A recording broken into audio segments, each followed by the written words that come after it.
Hello বন্ধুরা, Bengali food এইটনে তোমাদের সবাইকে স্বাগত জানাই। আজকের রেসিপি চিংড়ি মাছ দিয়ে কচু শাক রান্না। তো চলো দেখে নেওয়া যাক রেসিপিটা কেমন হয়। তার জন্য কড়াইতে দিয়ে দিয়েছিলাম সর্ষের তেল, আর ফোড়নে দিয়েছিলাম 5 ফোড়ন, তেজপাতা, শুকনো লঙ্কা, আর দিয়েছিলাম পেঁয়াজ কুচি ও টমেটো কুচি। এই সব কুচি দিয়ে ভালোভাবে খানিকক্ষণ নাড়াচাড়া করে নেব।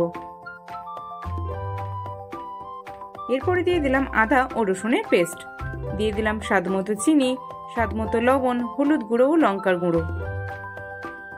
এইভাবেই খানিকক্ষণ আমরা নাড়াচাড়া করে নেব। তারপরে দিয়ে দিলাম আগে থেকে ভেজে রাখা চিংড়ি মাছ।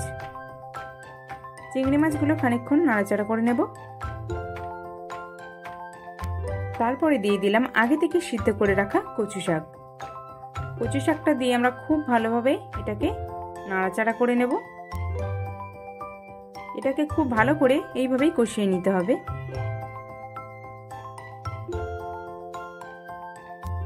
কষতে কষতে একটু ড্রাই হয়ে এলে এর মধ্যে দিয়ে দিলাম আমরা গরম মশলার গুঁড়ো ও ঘি। এগুলো দিয়ে আমরা আরেকটু নাড়াচাড়া করে নেব। তো ঠিক আমরা এইভাবেই কচু শাকটাকে খুব ভালোভাবে কষিয়ে নিয়ে এটাকে এইভাবেই একটু ড্রাই করে নিয়েছিলাম। আর দিয়েছিলাম জিরে বাটনা, দিয়েছিলাম একটু ধনে গুঁড়ো। এই সব কিছু দিয়ে আমরা আবারও খুব ভালোভাবে নাড়াচাড়া করে নেব।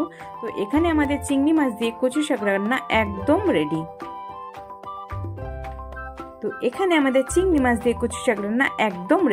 তো এবার আমরা এটাকে সার্ভ করে দেবো। তো কেমন লাগলো বন্ধুরা রেসিপিটা তোমরাও কিন্তু কমেন্টে জানিও। ভালো লাগলে লাইক করে দিও, আর আমাদের চ্যানেলে নতুন বন্ধু হলে চ্যানেলটিতে সাবস্ক্রাইব করে দিও।